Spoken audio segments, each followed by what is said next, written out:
ચાલો બેટા, લાસ્ટ લેક્ચરમાં આપણે પ્રાણી અને વનસ્પતિ સૃષ્ટિમાં વનસ્પતિ સૃષ્ટિ વિશે આપણે ચર્ચા કરી હતી. આજે હજુ થોડા અભયારણ્ય અને પ્રાણી સૃષ્ટિ વિશે આપણે ચર્ચા કરીશું. ચોપડીમાં આજે આ પાઠ આપણે સમજીશું અને નેક્સ્ટ ટાઈમ આપણે ગાઈડમાંથી જોઈશું. ઓકે બેટા, ચાલો. વનસ્પતિ સૃષ્ટિ અને પ્રાણી સૃષ્ટિ. હવે બાળકોને ભ્રમણ કરતી વખતે જૈવાવરણ આરક્ષિત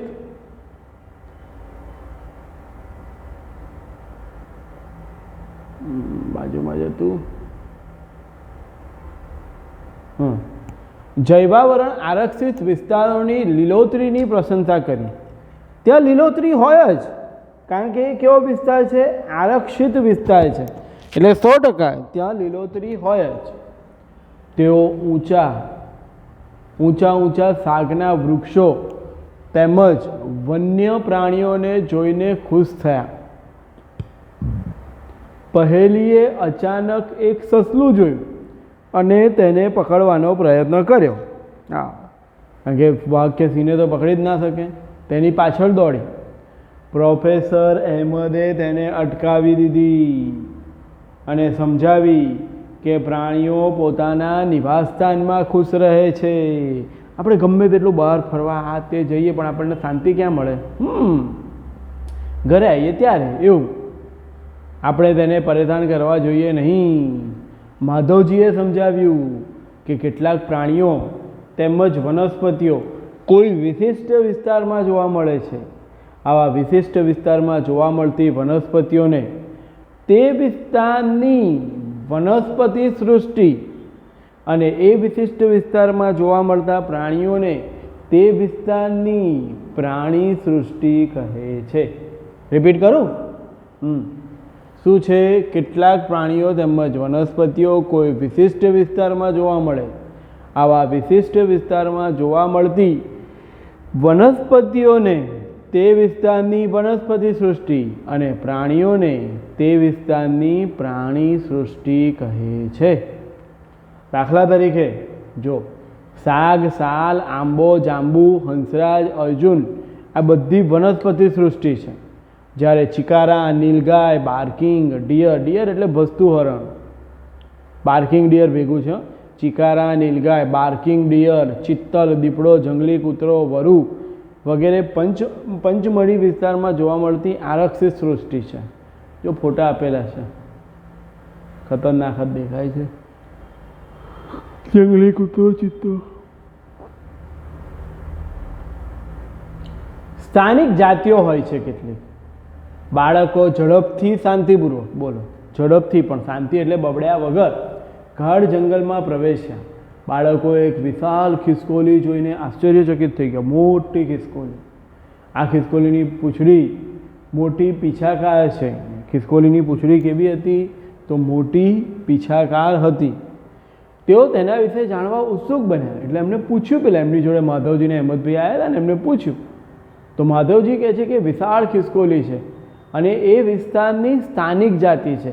એટલે આવી ખિસકોલી બધે જ જોવા ના મળે, તે વિસ્તારમાં જ જોવા મળે છે. વનસ્પતિઓ અને પ્રાણીઓની હવે વ્યાખ્યા આવી. હા બેટા, વનસ્પતિ અને પ્રાણીઓની એવી જાતિઓ કે જે કોઈ એક ક્ષેત્રમાં બધે જ જોવા ના મળે, ચોક્કસ વિસ્તારમાં જ ચોક્કસ ક્ષેત્રમાં જોવા મળે છે, તેને સ્થાનિક જાતિ કહે છે.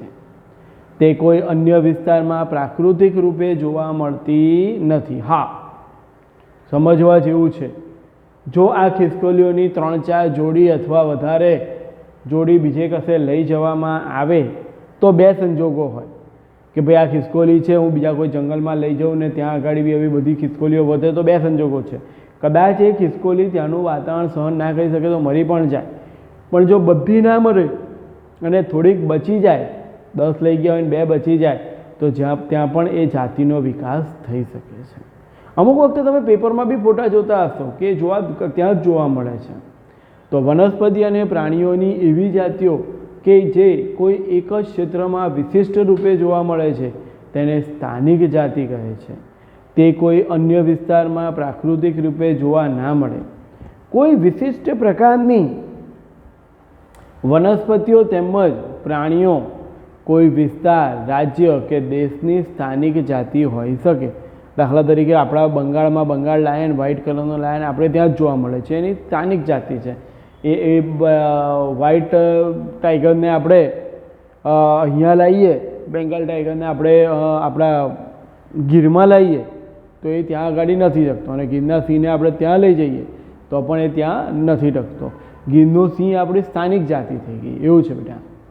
માધવજીએ પંચમઢી જૈવ વિસ્તારના આરક્ષિત ક્ષેત્રોમાં આવેલા સાલ અને જંગલી આંબા, જો જંગલી આંબો એટલે એટલો વિશાળ આંબો હોય ને, જંગલી આંબા વિશે આંબાના ઝાડને બતાવીને સ્થાનિક વનસ્પતિઓનું ઉદાહરણ આપ્યું. બાયસન એ જંગલી બળદ છે. ભારતીય વિશાળ ખિસકોલી નીચે આકૃતિમાં છે પણ સ્પષ્ટ નથી દેખાતી, ચોપડીમાં જુઓ. ઉડતી ખિસકોલી. ભાઈ હવે આવું ઉડતી ખિસકોલી ને એટલે સમજવાનું શું બેટા કે ઉડતી એ ખરેખર ઉડતી ખિસકોલી ના હોય, પણ એ લાંબો કૂદકો મારી શકે છે. એને કંઈ પાંખો નથી, એ કંઈ કબૂતરની જેમ કે ચકલીની જેમ હવામાં છેક ઉપર નથી ઉડવાની. ના, એ લાંબો કૂદકો મારી શકે. જ્યારે ઉડતા સાપ કે ત્યારે એ લાંબો કૂદકો મારી શકે એવી વિશિષ્ટ રચના છે, એવું સમજવાનું. આ વિસ્તારના સ્થાનિક પ્રાણીઓ છે. પ્રોફેસર અહેમદે જણાવ્યું કે તેમના નિવાસનો નાશ થવાથી, જંગલોનું વન કટાઈ, જંગલો કાપવાથી એમનો રિવર્સનો શું થાય, નિવાસનો નાશ થાય છે. અને વસ્તી વધારાથી જ્યાં નવી જાતિઓ લાવવાથી સ્થાનિક જાતિના કુદરતી વિકાસ અને તેમનો અસ્તિત્વ પણ જોખમમાં આવે છે. આપણે બધા રહેવા જઈએ અને વિચારીએ તો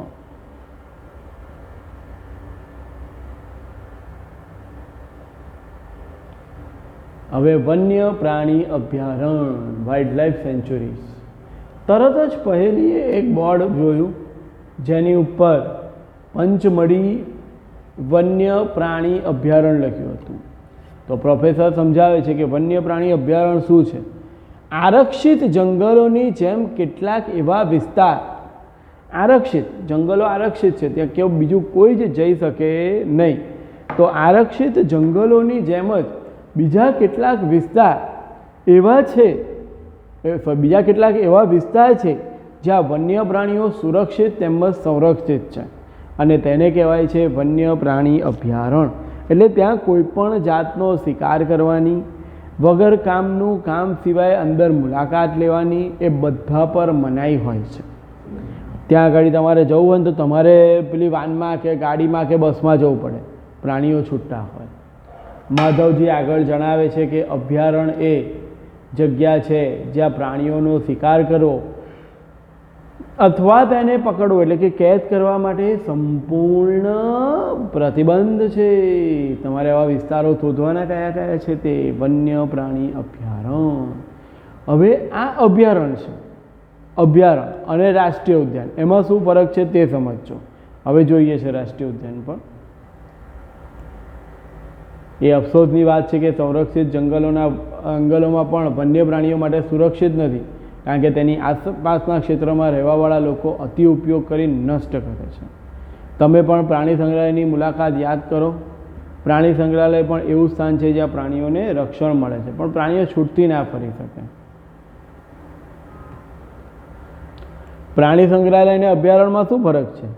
પ્રાણી સંગ્રહાલયમાં પ્રાણીઓ જેલમાં હોય અને અભયારણ્યમાં આપણે જેલમાં હોય. એટલે આપણે અહીંયા પ્રાણી સંગ્રહાલયમાં આપણે છૂટથી ફરી શકીએ, જ્યારે અભયારણ્યમાં એ લોકો છૂટથી ફરી શકે. તમારે છૂટથી ફરવું હોય તો ઉડાવી દે. અભયારણ્ય પછી છે રાષ્ટ્રીય, ઉપર કશું રહ્યું નથી ને, રાષ્ટ્રીય ઉદ્યાન.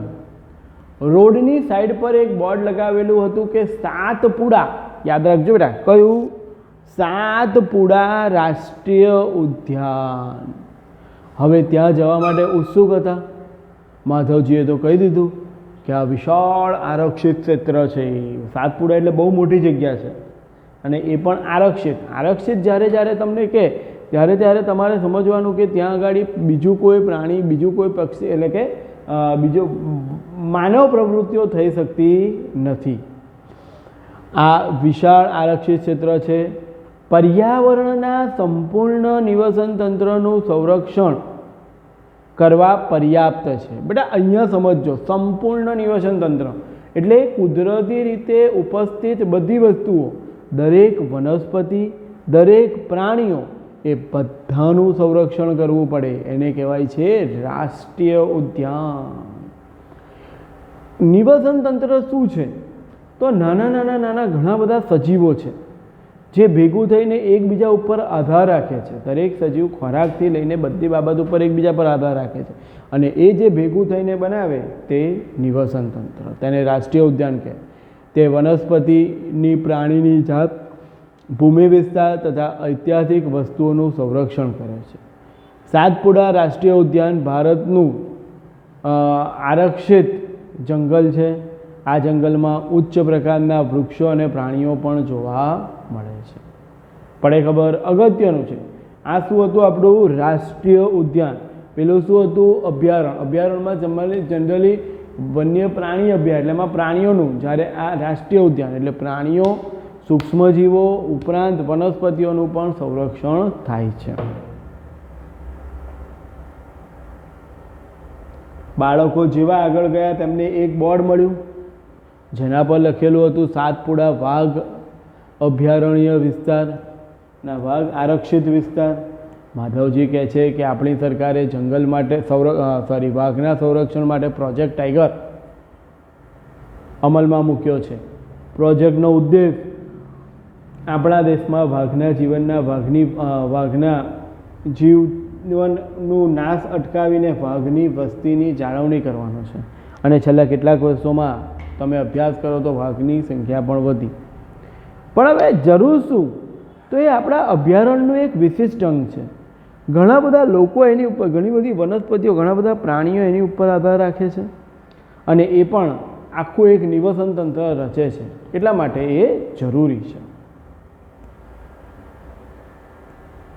વાઘ એ એવી જાતિઓમાંથી એક છે કે જે ધીરે ધીરે જંગલમાંથી નાશ પામી રહી છે. એક જમાનામાં આખા ઇન્ડિયામાં જોવા જાઓ તો લગભગ 12,000 થી 15,000 વાઘ હતા. એની જગ્યાએ અત્યારે 700 રહ્યા છે. એટલે એ શું છે? નાશ પામી રહી છે. પરંતુ સાતપુડા આરક્ષિત ક્ષેત્રમાં વાઘની સંખ્યામાં વધારો થઈ રહ્યો છે, કારણ કે ત્યાં શિકારની મનાઈ છે. એને એમને જોઈએ એવો વિસ્તાર પણ મળે છે. એ લોકો એકલા શિકારને લીધે મરી જતા હોત તો નથી એવો પ્રોબ્લેમ હોત, પણ એ લોકો એકલા શિકારને લીધે નથી મરતા. એ લોકો શેના લીધે મરે છે? એ લોકો માત્ર શિકારને લીધે નહીં, પરંતુ એમનું વાતાવરણ જ નથી મળતું, એટલા માટે મરી જાય છે. એટલે કે સંરક્ષણનું આગવું ઉદાહરણ છે. કોઈક સમયે સિંહ, હાથી, જંગલી ભેંસ તથા સાબર પણ સાતપુડા રાષ્ટ્રીય ઉદ્યાનોમાં જોવા મળતા હતા. એવા પ્રાણીઓ કે જેની સંખ્યા એક નિર્ધારિત સીમાથી ઓછી થઈ જાય. ફરીથી રિપીટ કરું બેટા, એવા વ્યાખ્યા છે, આ બધી વ્યાખ્યા મોઢે કરવી પડશે આપણે. એવા પ્રાણીઓ કે જેની સંખ્યા એક નિર્ધારિત સીમાથી ઓછી થઈ જાય તો તેને લુપ્ત થઈ શકે છે. તો તેવા પ્રાણીઓને નાશપ્રાય, જેનો નાશ થઈ જવાનો છે, એવા જાતિ કહે છે. કેવી જાતિ કહેવાય છે? નાશપ્રાય જાતિ. બરાબર છે? ફરીથી, એવા પ્રાણીઓ કે જેની સંખ્યા એક નિર્ધારિત સીમાથી ઓછી થઈ જાય અને લુપ્ત થઈ શકે એવા પ્રાણીઓને નાશપ્રાય જાતિ કહેવાય. હવે આવ્યો પાછો બુજો. બુજો શું કહે છે?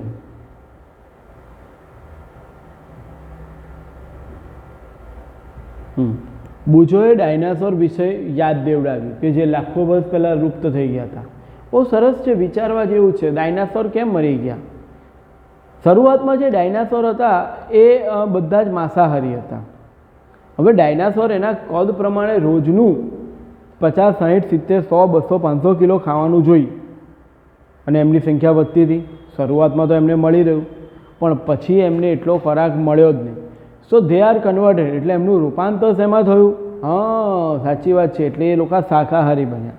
શાકાહારી એટલે એ લોકો પછી વૃક્ષો પણ ખાતા હતા અને બધું જ ખાતા હતા. પણ બે વસ્તુ છે. એક તો એનો પણ પછી ધીમે ધીમે ઘટાડો થયો, અને ભૂકંપ, ઉલ્કાશિલા પડવી જેવા ગંભીર કારણોને કારણે એ મોટા પ્રાણીઓનો શું થયો? છેવટે નાશ થયો, લુપ્ત થઈ ગયા. કેટલાક સજીવો કુદરતી નિવાસમાં ખલેલ ઊભી થવાથી અસ્તિત્વ માટે ખતરો ઊભો થયો. અર્થક્વેક, ભૂકંપ આવો જેવા.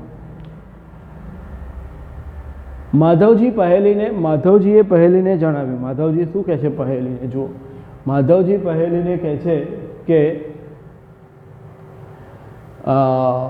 નાના પ્રાણીઓને મોટા પ્રાણીઓ કરતાં લુપ્ત થવાનો ભય ઘણો વધારે છે. નાના પ્રાણીઓ કરતાં મોટા પ્રાણીઓ ઝડપથી લુપ્ત થાય છે. ક્યારેક આપણે સાપ, દેડકા, ગરોળી, ચામાચીડિયા, કુંવરને નિર્દયતાથી મારી નાખીએ છીએ. બરાબર છે. પહેલાં એવો નિયમ નહોતો, ઘરમાં કશું ભરાય ને તો એને બહાર કાઢી નાખવામાં આવતું હતું, પણ હવે તો સાવરણી લઈને લઈ જ મંડવાનું. નિવસન તંત્રમાં તેમના મહત્ત્વના વિચારતા નથી. તેઓને મારીને આપણી જાતને નુકસાન પહોંચાડી રહ્યા છે. બરાબર છે. ઘણી બધી રીતે, ભલે તે કદમાં નાના હોય. આ કોરોના કાકાની વાત કરો, એનું કદ જોજો ગૂગલ પર નાખીને કે એનું કદ કેટલું છે, પણ આખું વર્લ્ડ એને બંધ કરાવી દીધું. એવું ભયંકર છે. ભલે તે કદમાં નાના હોય, પરંતુ નિવસન તંત્રમાં તેઓના યોગદાનને નજરઅંદાજ ના કરી શકાય. તે આહારજાળ અને આહાર શૃંખલાનો જ ભાગ છે, જેના વિશે તમે આગળના ધોરણમાં ભણી ગયા છો. કોઈપણ વિસ્તારની બધી જ વનસ્પતિઓ, પ્રાણીઓ તેમજ સૂક્ષ્મ જીવો અને અજૈવ ઘટકો, કોઈપણ વિસ્તારના બધા જ વનસ્પતિ, પ્રાણી, સૂક્ષ્મજીવો, અજૈવ ઘટકો. અજૈવ બેટા, જૈવ એટલે આ ઉપરવાળા બધા જૈવ છે, અને અજૈવ એટલે વાતાવરણ, ભૂમિ, નદીમુખ, ત્રિકોણ પ્રદેશ વગેરે. એ શાનું? તો કે નિવસન તંત્રનું નિર્માણ કરે છે. બધું જ ભેગું થઈને, ટૂંકમાં જૈવ અને અજૈવ ઘટકો ભેગા થઈને તેનું નિર્માણ કરે છે. હવે આવે છે રેડ ડેટા બુક.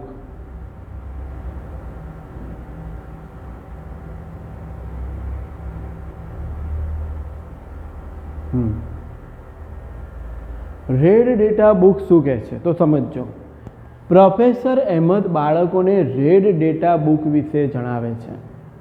તે જણાવે છે કે રેડ ડેટા બુક એ એવું પુસ્તક છે જેમાં બધી નાશપ્રાય જાતિનો રેકોર્ડ રાખવામાં આવે છે, કે જે જાતિનો ઓલરેડી નાશ થઈ ગયો છે તેનો રેકોર્ડ રાખવામાં આવે. વનસ્પતિઓ, પ્રાણીઓ અને અન્ય જાતિઓ માટે અલગ અલગ રેડ ડેટા બુક છે. તમને આના પરથી એના વિશે વધારે માહિતી તમને આના ઉપરથી મળી જશે. તો ખ્યાલ આવ્યો બેટા? આજે આપણે પ્રાણીઓ વિશે જોયું, રાષ્ટ્રીય ઉદ્યાનો, વન્ય આરક્ષિત પ્રદેશ, અભયારણ્ય, રેડ ડેટા બુક. બરાબર છે. બધી જ વ્યાખ્યાઓ અગત્યની 2 વખત ધ્યાનથી વાંચી લેવાનું. આ ગાઈડમાંથી ચલાવીશ તારે લખવાનું આવશે. ઓકે. જય શ્રી કૃષ્ણ.